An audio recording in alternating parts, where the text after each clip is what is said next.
Okay. So last week, or last time we were together anyways, we were talking about all of the feasts from Leviticus. And, I hope that over the last couple of weeks that you had time to maybe just go back and reread those feasts, consider and bring it before God that, how does He want you to celebrate those feasts? How does He want you to celebrate the holidays that we as Americans have set for ourselves?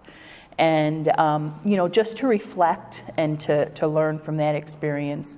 And, what I also hope is that the information that we had, and when we saw that how it was all God's salvation plan, that it would help us as we did our own individual reading. A lot of times there'll be an event and it'll say, oh, this occurred during the feast of Passover, or this occurred at this time. And it sort of will give you a sense of what time of the year that it happened and why people were there. And it offers a lot of insight as you read. So, there's a lot of things going on. The other thing I would mention to you is I did look up on the calendar to say, okay, well, what are the next feasts that are coming in the next celebration? And those are, obviously the Feast of Trumpets. But this year that falls on September 6th. And then the Day of Atonement will fall on September 16th. And then, or I guess it's November 7th, the 16th, and then the 20th will be the Feast of Tabernacle. So I just put that out there. That sort of sums up. We concluded our conversation last week on that particular subject. But what I thought is a couple of things is there's a lot that we can learn from the book of Leviticus. And sometimes we sort of want to skip over it, or we read it and we think, what are we supposed to be getting from this? And so we very obviously saw by going through these feast days that there was something for us to learn. And on every one of those feast days, there were special sacrifices that happened. And, a big part about Leviticus is all of the sacrifices. And so I thought, we need to look into that a little bit more. I mean, I think that we understand that Jesus Christ was the ultimate sacrifice. But there's a lot of sacrifices there. There's a lot of different types of sacrifices. So what is all of that? What does it mean? What are we supposed to do with it today? And you'll be happy to know I am not going to ask you whether we should reinstitute the sacrifices, so as I did with the feasts. But we should still know them, and so I thought it would be interesting to go back. But I also thought that in order for us to truly understand where the nation of Israel was when God established His sacrificial system, we have to understand where they were coming from, what had happened to them. So what I wanted to do today is really just start with a 30,000 level feet, look down at where the Israelite nation was, what they had done. So I want to start with just recapping, starting back in the book of Genesis, give you a little history. I'm sure these are things you probably already know, but sometimes when we read a book and we say, oh, here's Genesis, and then that's the end of it. And then we move on to whatever other book, and that's the end of it. But the Bible is really one continuous story. So it's almost like if we were to jump into Leviticus without understanding what happened in Genesis and Exodus, it'd be sort of like us watching a movie. Think of it today where, there was two movies before, and now you're trying to figure out what's happening, and you don't know the characters, and you don't know what they've been through. You miss a lot of the little nuances. And so that's my reasoning for going back and looking. And so today will be a lot of just overview, and it'll sort of set it up for us to talk about the sacrificial system next week in more detail. And then we'll just see how it goes. I can tell you right now, I 6 months ago, I read this with a friend, and we said, what in the heck are we supposed to be getting out of this? You read it, and what does it mean? Well, I've been reading and reading what other people had to say, and I went to Bob Brown, and I said, do you have any background notes on this? Do you have anything that you can help me with? Yeah, And I thought, well, I don't know if he'd have background notes, but I'm sure he would have written something somewhere around it. Anyways, he provided me with an article, which I'll share with you next week, but it really opened up a lot of things to me, and things began to get in focus. Still a lot of unanswered questions, but isn't that what we're supposed to do with the Bible, is we sort of dig in, we get a little bit, we peel back that layer, we get a little bit. So, if you're expecting, like I said before, me explain every little nuance, it's not going to happen. But I have learned things that I didn't know, so I don't know if you knew them, but I think that they'll help as you read. And what I have noticed is, over the time that I've been studying the sacrificial system, as I read other passages, it's like things are jumping off the page that I never saw before. And that's what I hope when I teach, that people, that's what they walk away with, is that as they learn about one thing, it reflects and helps them in another area. So that's my introduction. Let me just open this up real quick, get to my notes.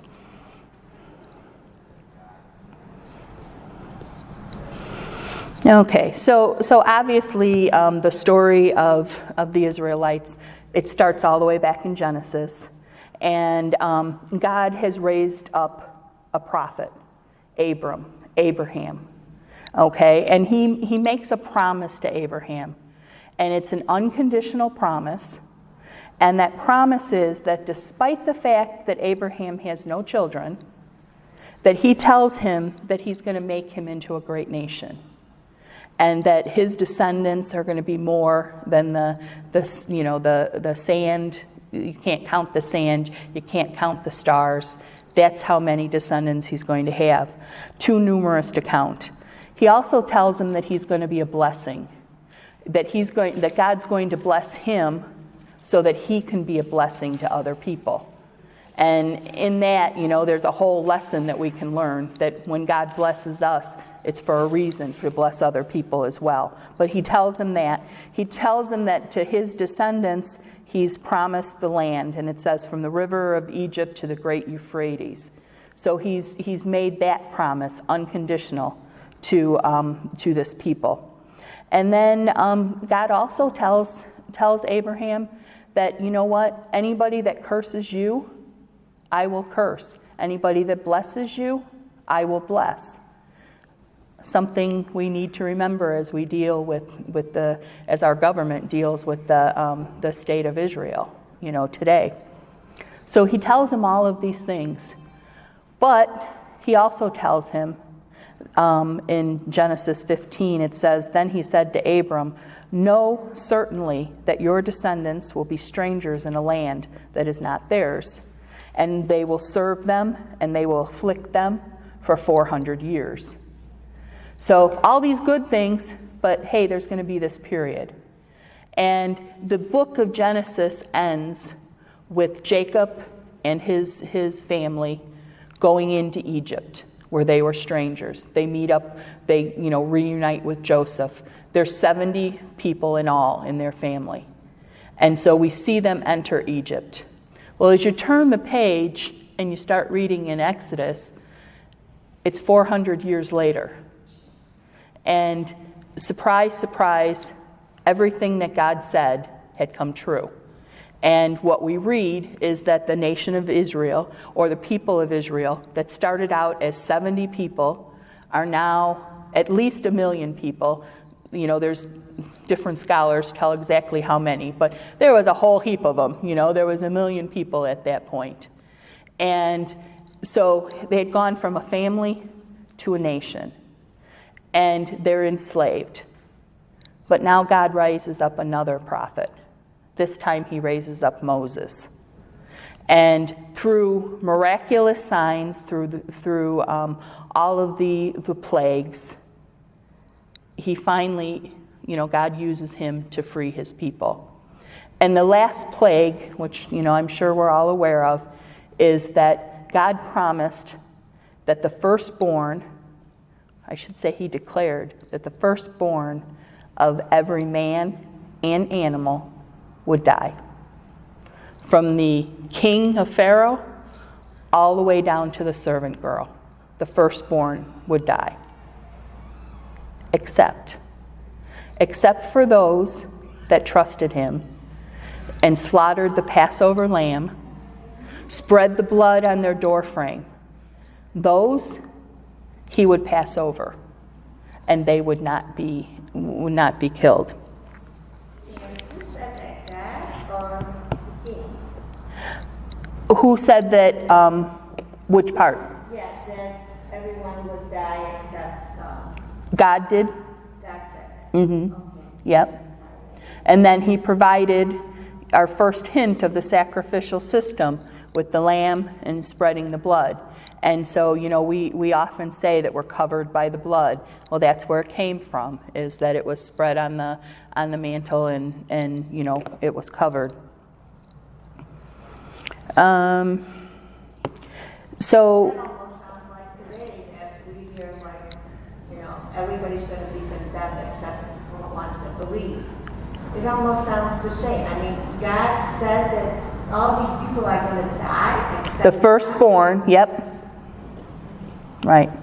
And what's interesting too is in Exodus, he said this at the beginning.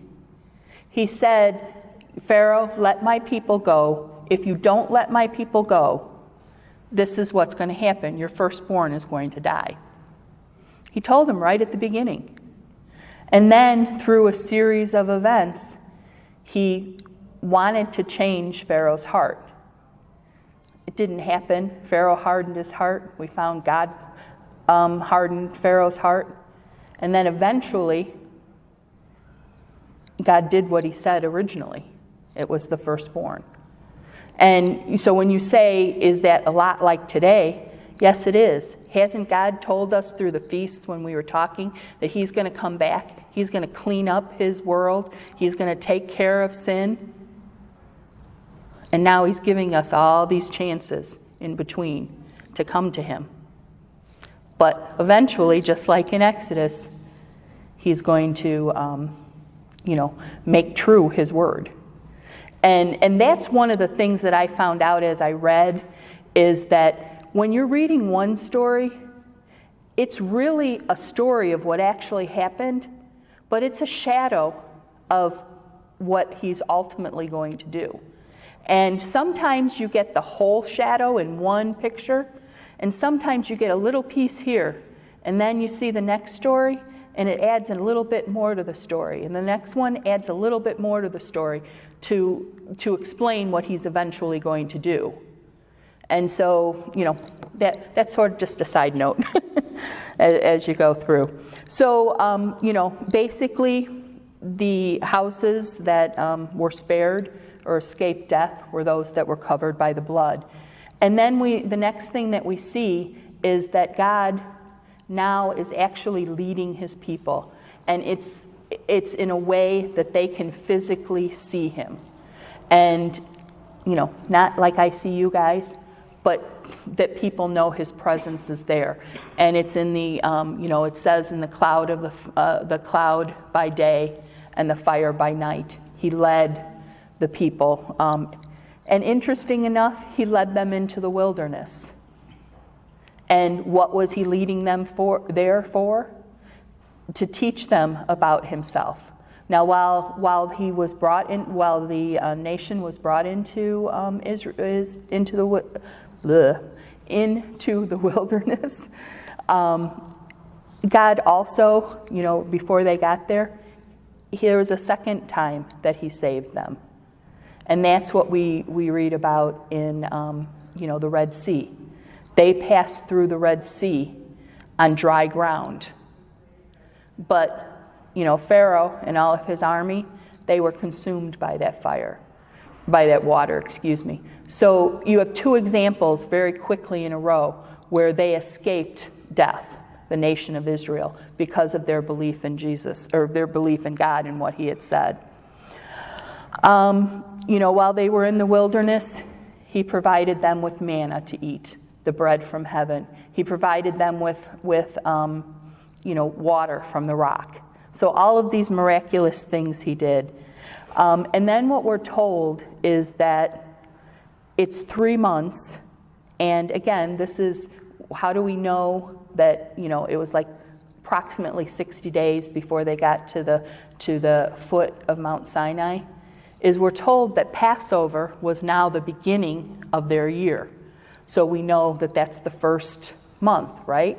Well, as we start reading, it says at the 3rd month, they arrived here. So now you have a time frame. So that's what I was trying to say earlier, that sometimes just understanding the feast will let you see little nuances like that. So 60 days had gone by. They're sitting at the foot of Mount Sinai. And it's at that point that God makes a new covenant with his people.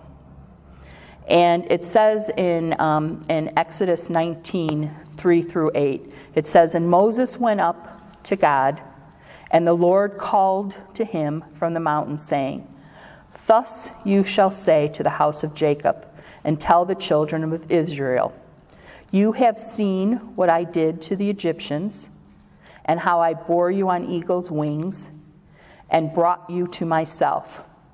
Now therefore, if you will indeed obey my voice, keep my commandments, then you shall be a special treasure to me above all people, for all the earth is mine, and you shall be to me a kingdom of priests and a holy nation.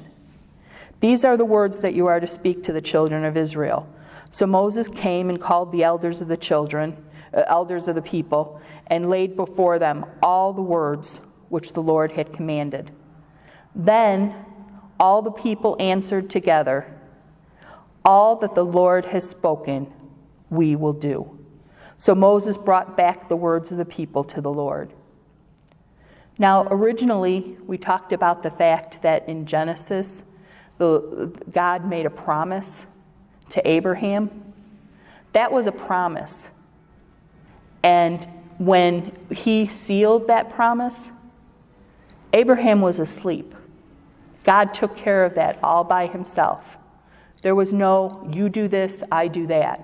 It was God walking through the mist and doing the whole ceremony by himself. That was a promise. This new covenant, and now we think of the new covenant as the New Testament, but for the nation of Israel, this was a new covenant for them at that time. It was very different.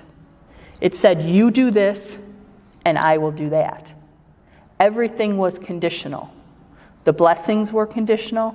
The curses were conditional on what the people did. And, it makes me sort of laugh as I read. And then all the people spoke, "We will do it." How naive, right? I mean, to think that they could do that. But I think there's a lot of times even today, we as New Testament believers, we think, oh, we've got this. Yeah, Lord, thank you for saving me. Now I'll take it from here. I can handle my own life. And we know that that's wrong, but we also know from history, the nation of Israel, this is how they thought. We're no different. So I just sort of point that out. So with these words that I read from Exodus and that is the Mosaic covenant was formed. That's the way it's referred to because it was, with Moses. And it was a covenant of blessings and cursing. And this is what we call the law. And so, that's what we so nicely like to say, well, we're no longer under the law. And, so we need to understand what they were actually under.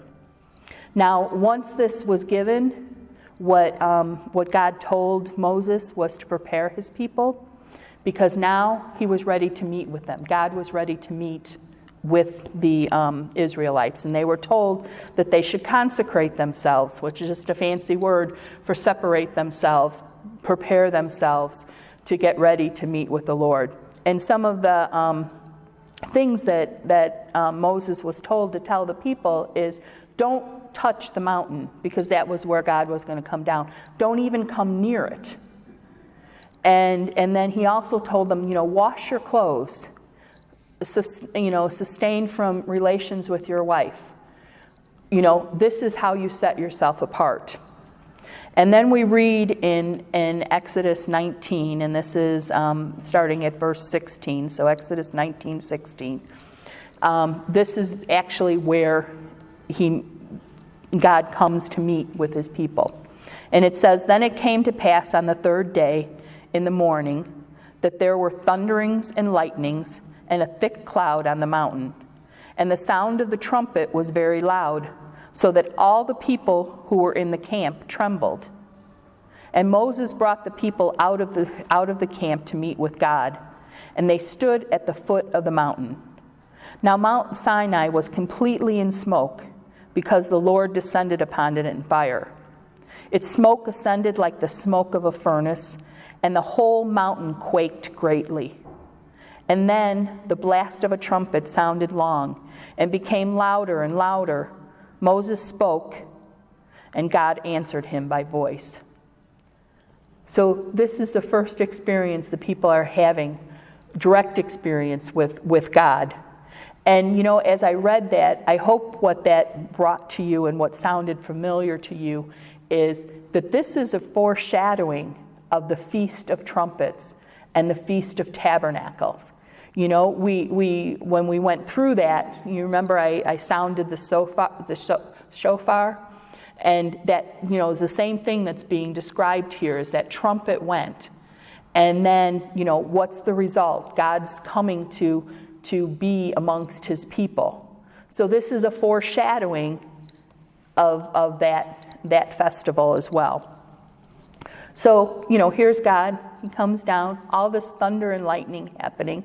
And then what he does is he bellows out directly to the people the 10 Commandments. And so he reads those and says all of those. Now, what's interesting is the reaction of the people at that point. And we read about that in Exodus 20. And so I'm at Exodus 20, verse 18. And it says, "Now all the people witnessed the thundering, the lightning flashes, the sound of the trumpet, the mountain smoking. And when the people saw it, they trembled, and they stood afar off. Then they said to Moses, 'You speak with us, and we will hear you. But let not God speak with us, lest we die.' And Moses said to the people, 'Do not fear, for God has come to test you, and that his fear may be before you, so that you may not sin.' So the people stood afar off, but Moses drew near the thick darkness where God was." So you have the people already. God wants to be with them, wants to be in their presence. And there's already starting to be this rejection, or this fear, if you want to say. And they're not coming close as Moses drew close. And so what we see is, Moses is summoned up closer to come up on top of the mountain and to meet with God. And at that point, Moses is given all the details of the law. How the people are to act towards God, how they are to serve God, all these little intricate things. He's also, there, God actually with his own finger writes on the tablets that Moses brought with him those 10 Commandments. And, he tells him how he's supposed to build the tent of meetings. And what the tent of meeting was, it's another name for the tabernacle. And so, God wanted to tabernacle with his people, and he wanted a place where he could come and be amongst his people. So Moses was given directions of exactly how to do that. And as we read in other places, we find out that the reason God was so precise on how that temple was to be built, or that the tabernacle was to be built is because it was a replication of heaven. And so he was very particular about how things were because he wanted to communicate, this is temporary, this is a foreshadow of what will be experienced in heaven. And so, then it went on about how the priests were to approach them, how they were supposed to serve him. Well, all this was happening up on the mountain where Moses was. However, at the foot of the mountain, it was a whole nother story of what was going on. And this is the point at which the golden calf was formed. And basically, the people had grown weary of waiting for God, or waiting for Moses to come back from God, I should say. And so they decided that, God isn't coming. And so we're going to form this calf, create this golden calf. And so if we read in Exodus 32, and this is starting at verse 4, it says, and he, and it's talking about Aaron, received the gold from their hand, and he fashioned it into an engraving tool and made it a molded calf. Then they, so now you're talking about the people, said, This is your God, O Israel, that brought you out of the land of Egypt. So when Aaron saw it, what did he do? He built an altar before it. Now, I always read this from the perspective of, I know Aaron was involved in creating that golden calf, but I think as I reread this now, that he may have had second thoughts about that. It's like the people enticed him and he did this, and then when he saw what they were doing and that they were going to make this their God, now he tried to build an altar in front of it. And it made me start to think like he was putting God's altar before it. And it also, in light of what we were studying about, is the fact that, sometimes we have these holidays and we want to turn them into something that they weren't and make them Christian, put a Christian spin on them. I don't know, this just jumped out at me that I thought the same thing, is that, Aaron saw that they were doing something they shouldn't. Well, I'll make it better because at least we'll have an altar for the Lord too. Well, that still didn't honor God. And that was still a sin. And as we read here, it says, Aaron saw it, he built an altar before it, and Aaron made a proclamation and said, tomorrow is a feast to the Lord. Now, they were saying the calf is our Lord. That's who freed us from Egypt. And Aaron is coming back and saying, no, we're going to have a feast to the Lord, capital letters, Lord. So he was bringing the Lord back into it. Then they rose early the next day, offered burnt offerings and brought peace offerings, and the people sat down to eat and drink, and rose up to play. So we see a lot of things happening here that shouldn't be happening. And so now, I think just sort of going through those events, we have a good picture of what God's problem was. His desire is to live, to tabernacle, to be amongst his people. But he is a holy and a just God. And so his problem is how does a holy and just God live among a sinful, rebellious people? So he had come up with a solution for that. And his solution was the sacrificial system. And so it offered a way that he could commune. Now, as you go through the book of Leviticus, just the fact that the book is named Leviticus, it comes from the fact that it was the tribe of Levi that were the priests. And so, over time, Levi, Leviticus. And when you think about this, and sometimes when you read about it, God bless you, it's, you think of it as what the priests were supposed to do, how the priests were supposed to act. And so I think a lot of times as we go through our reading, we dismiss this book because, well, we're not, that's the priest. That's what they're supposed to do. That's the sacrifices that was supposed to happen. But what I'd like to remind you about is some of these scriptures that it's not just that we are called to be priests. So if you read like in Exodus 19:6, it says, "You shall be to me a kingdom of priests and a holy nation." In 1 Peter 2:5, it says, "You also, as living stones, are being built up a spiritual house, a holy priesthood, to offer up spiritual sacrifices acceptable to God through Jesus Christ." And if we read all the way back into to Revelation 5 and in verse 9 through 10, it says, "They sang a new song, saying, 'You are worthy to take the scroll and to open the seals, for you were slain, and you have redeemed us to God by your blood, out of every tribe and tongue and people and nation, and have made us kings and priests to our God, and we shall reign on earth.'"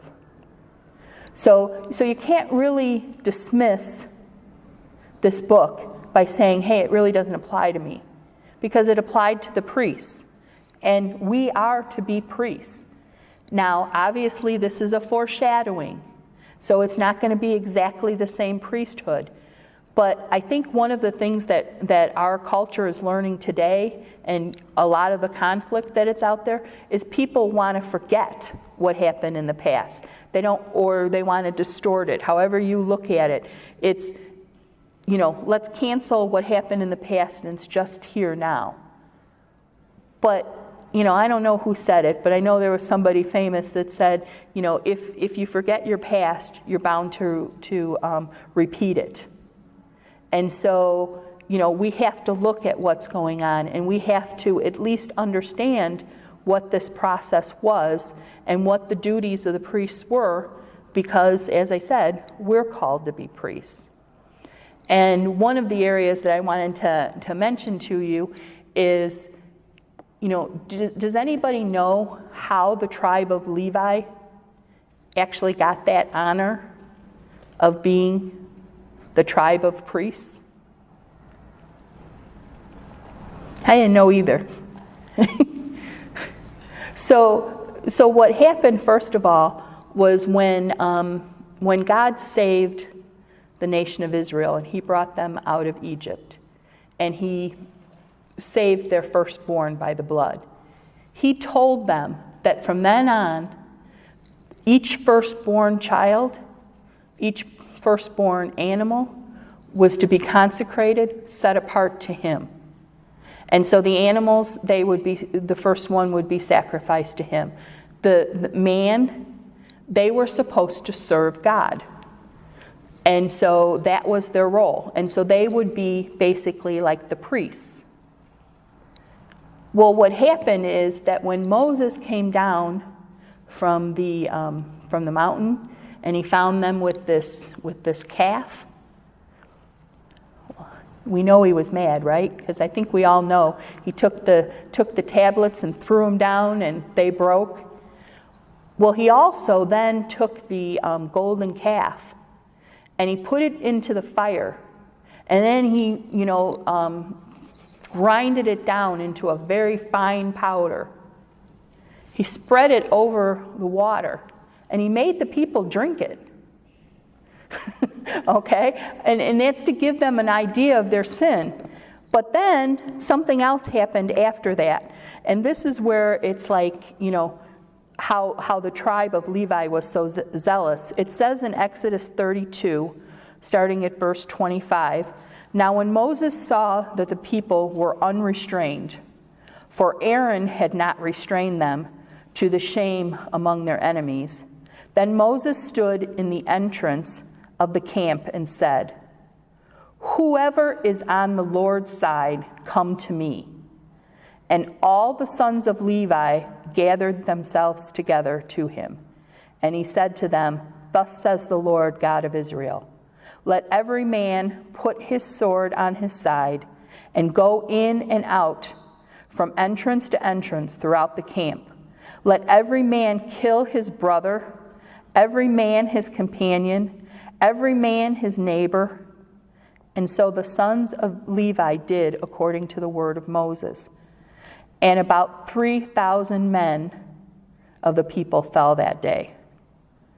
Then Moses said, Say that. Why would he want them to kill their brother? anybody want to answer? Why would they want him to kill their brothers? No, God told them, yeah, right? Right, God told them. To go kill their brother. Yep. Understand that? So the New Testament, I'm in shock with you too, Anna, but the New Testament tells us that we have to be willing to leave behind our family, right? That we have to put God first. And that's what the Levi tribe did, is the entire nation of Israel was guilty. They had, made an idol. God just talked to them, and God just said, do not make an idol. Do not put anything before me. How long was Moses gone? Okay, I guess it was 40 days, but they were already making an idol. And so every one of them had sinned. And so what we see here is that the Levites were zealous for the Lord, and that they were willing to kill brother and friend and companion for the honor, to keep the honor of God. It's obedience, right? Yeah, there's obedience. So, this is where you pull out the scripture that says, God's ways are not our ways. I can't give you all the explanation, but here's what he says. So, and all the sons, they did this. Thus says the Lord God of Israel, let every man put to the sword. And then it says, so the sons of Levi did according to the word of Moses, and about the 3,000 men died. And then Moses said, consecrate yourself today to the Lord. So separate yourself unto the Lord today, and he may bestow on you a blessing this day. For every man has opposed his son and his brother. And so that is how the tribe of Levi was chosen, and how they were separated to be servants of God, because they had demonstrated a zealous for God's laws and for God himself. Isn't that kind of what we do today, or what they did with the golden calf? We ask God for something, and he doesn't, grant us that or give us an answer in our time, so we start trying to do it ourselves. Mm-hmm. And then, it's just sin. Right. We have to be patient, and and right now I'm going through the book of Revelation with a different group, and that's one of the things that I noticed in there. It said this is a time for the people of God to be patient, and and it's like it's hard. All these things are happening, and we think about it that there's at that time there will be such destruction, and there will be Christians that will be living through that destruction. And so they're going to need to be patient, waiting for God's justice to come to its full fruition. And then, it's relevant for us today until God comes to rid this world of sin. We're not going to be in his presence. We have to be patient. We have to wait. Yep, so that lesson's very there. Lois, did you have something? Going back to that God allowed them to kill their brothers and friends and so on. God was just showing how awful sin is. And you think of in the New Testament Ananias and Sapphira. God will just, again, he's sovereign. He just takes certain people and uses them as examples to the rest of us. Exactly.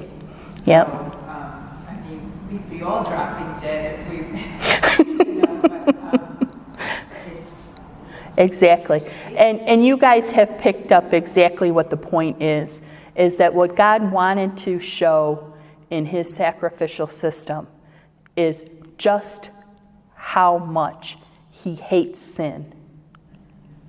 And, that's one of the things up here is that we talk about, okay, in the book of Leviticus, what are the major themes in this book? And the first one is that the penalty of sin is death. And, if we look at it, what was the penalty for murder in the Old Testament? Anybody know? Death, exactly. Okay, what about adultery? What happened with that? Death. What about consulting with a medium or a spiritualist? Okay. Sacrificing a child to Molech, to a different god? Death. Striking one's parents. What was the penalty for that? Death. We see a theme here. We see a theme. Okay, and then what was the penalty for eating leaven on the Passover? It wasn't. I purposely put it in there. It wasn't death, but you were cut off from your people. Yeah, you were tossed out. So if you're tossed out, especially if you're tossed out while you were, with Moses in the tabernacle, what's the result? Probably. Okay? So what the Israelites experienced is, we can very glibly say that the penalty of sin is death. For them, it meant physical death. And so it really exaggerated, the sin, and they wanted to avoid that.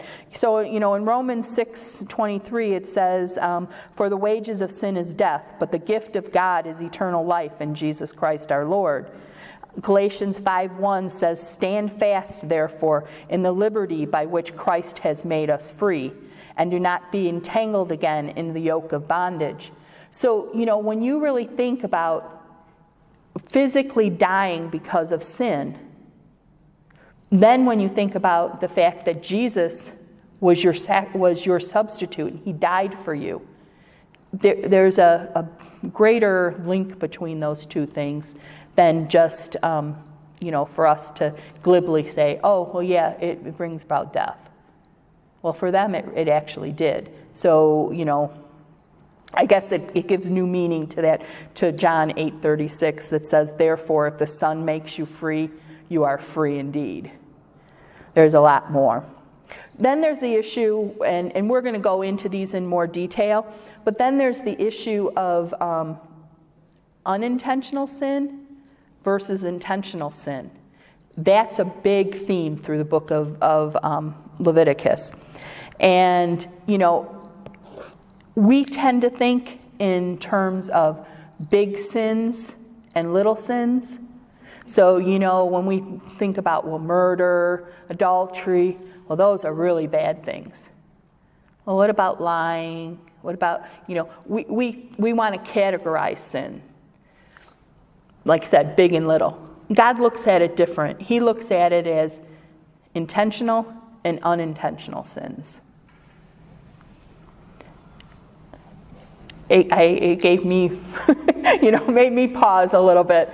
And then, we'll talk about this in more detail, but his definition, God's definition of intentional sin is a little bit different than what we think of.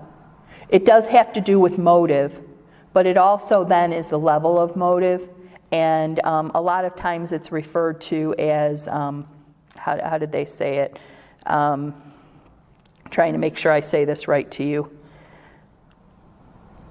Oh, high-handed, that's the term that gets used. That it's high-handed sin, rebellious sin. That those are, how he distinguishes the different types of sin. And so it comes back to motive. And so even like we just talked about the fact that if you murder someone, what was the penalty? It was death.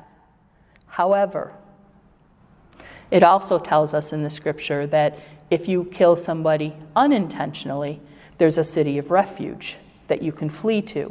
And so those circumstances are, you're out chopping wood and your axe comes off, it accidentally kills somebody. You had a city of refuge that you can go to. But then you also think about the fact that if you're fighting with somebody, so you think about that as being intentional, right? If you're physically fighting with someone, but then they slip and they fall and they bump their head and they die. Well, the way God's system works, that's still unintentional sin. You didn't plan for them to die. And so that city of refuge is available to you. Now we hear about lying in wait, just waiting for somebody to kill them. That's intentional, and there is no city of refuge for that. So there's a difference there that we'll discuss. And just to give you an example of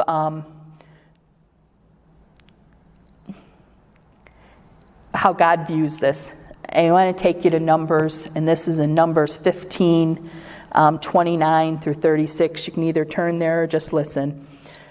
It says, you shall have one law for him who sins unintentionally, for him who is native born among the children of Israel, and for the stranger who dwells among them. But the person who does anything presumptuously, whether he is native born or a stranger, that one brings reproach on the Lord, and he shall be cut off from among his people.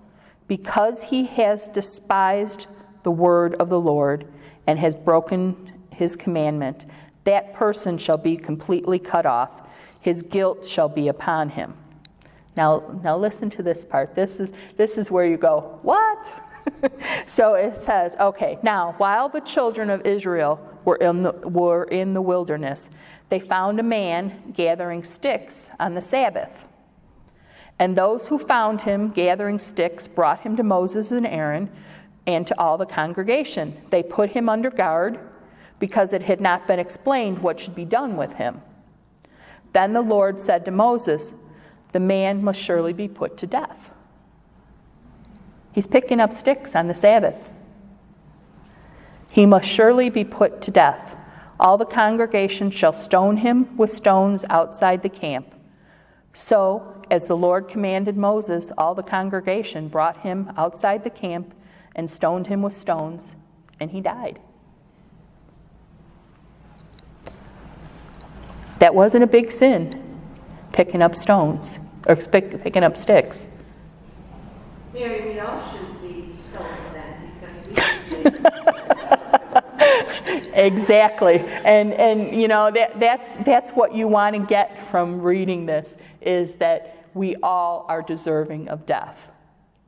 And here, what this is speaking of is that God asked and told the people that they were to keep his Sabbath day holy. They weren't to do any work. Here is someone who's being rebellious. Just outright, God said, I don't care, I'm doing this. God judged his motive, knew what his heart was. And this was the penalty.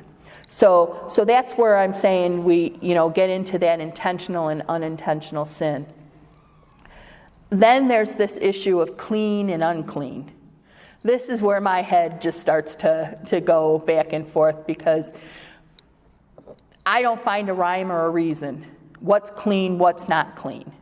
And how does this be clean? And how can something that was clean, but then it touches something else, it becomes unclean, and it goes back and forth. And the one thing that I can gather as I read the scriptures is that we know that the penalty of sin is death. So sin and death, there is a connection.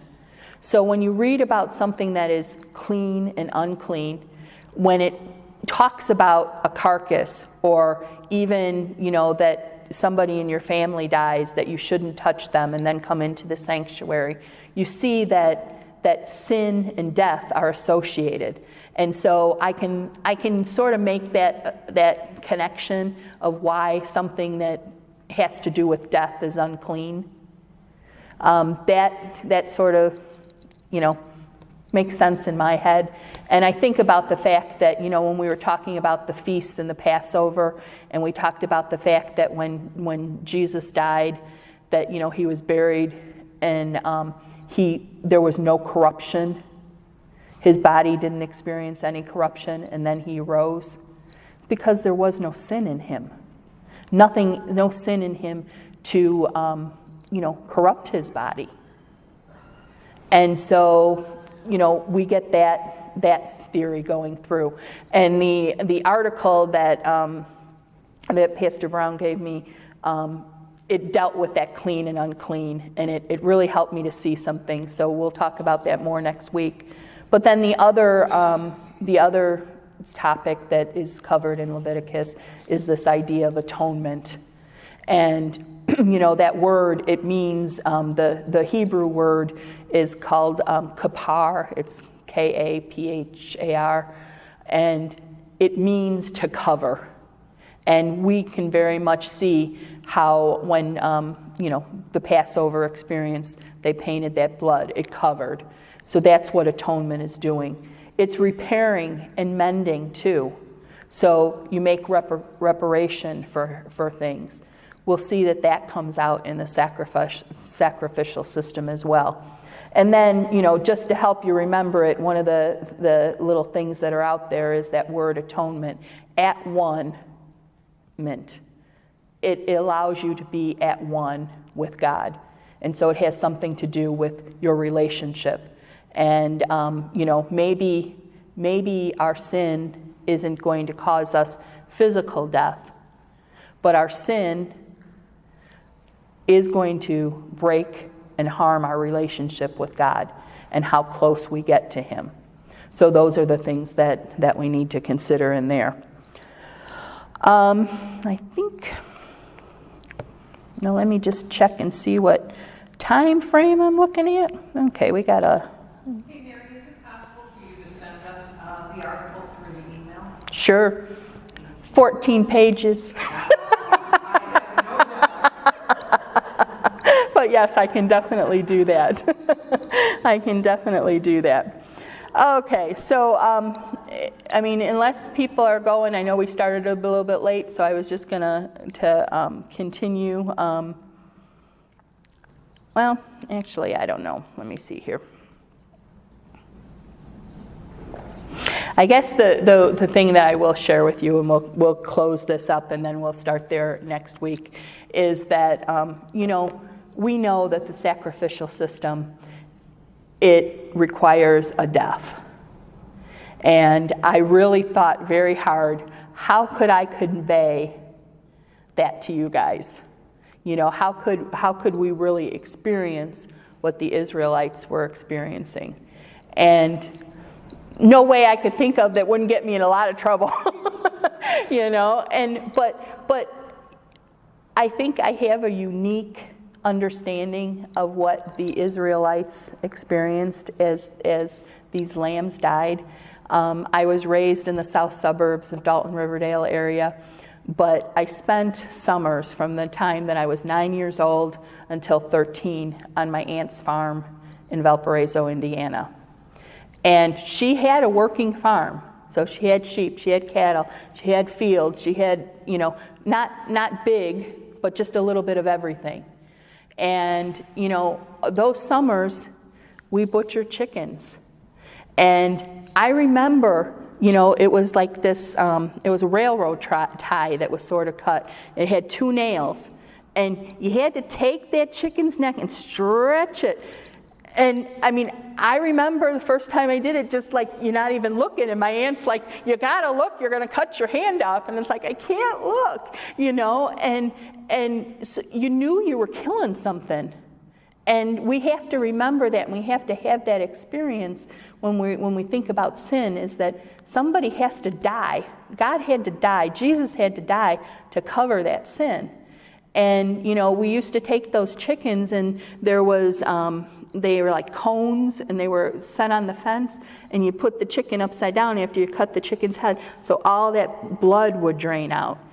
And so even after you were done, that grass, it still had all that blood on it. And it was a constant reminder of, oh, yeah, And I think by the time, I got older, we were doing 100 a day and, whatever. But I remember those first experiences. And then even with, we would have barbecues out at their farm. So, if you were having a hog or you were having a lamb, you went and you picked one and you slaughtered it. And the thing that I remember is the difference between the lamb and the hog. Is the lamb, it came with you so freely. Had no clue of what was going to happen to it, but it came and there was a gentleman there and basically just cut its throat, and then you strung it up by its legs and the blood poured out, and again you go back to that and you look and you see all of that blood. Now I remember that I don't remember whether I was actually there. What I remember about it was the squealing. That when they went to do the pigs, that was a fight. That, they were just squealing and carrying on. And I don't know whether this particular time they did or not, whether they just slit its throat. But I know a lot of times they would say that they would just shoot the hog in the head with a bullet because it fought so much. And so it would just be quick and nobody got hurt except the pig. But in those stories, what I saw is that God was our lamb. Think about it. He went without a fight. Now, he knew what was happening. He knew what was going to happen to him. But he did it willingly. Think about him praying to God, if you can take this away, please do. But your will, not mine. When he was in the Garden of Gethsemane, I guess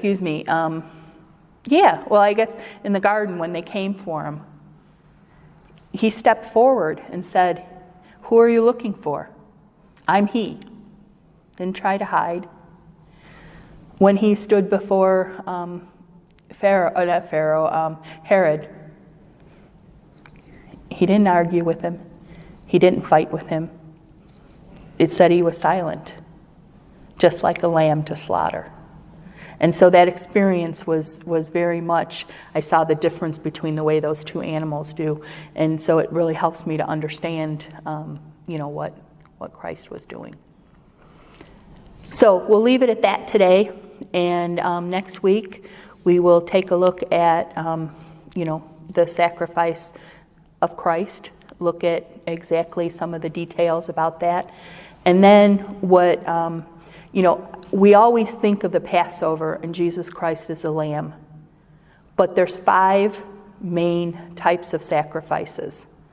And, 5, we know numbers. We talked about last time that 7 is perfect. 5 is the number of grace. And so there's 5 sacrificial systems that, ways that can be done. And each of them have a different purpose. And so we can understand what Jesus did for us, and that's the most important. But then there's other things that are happening. And so we need to, sort of understand those and what's happening. Okay?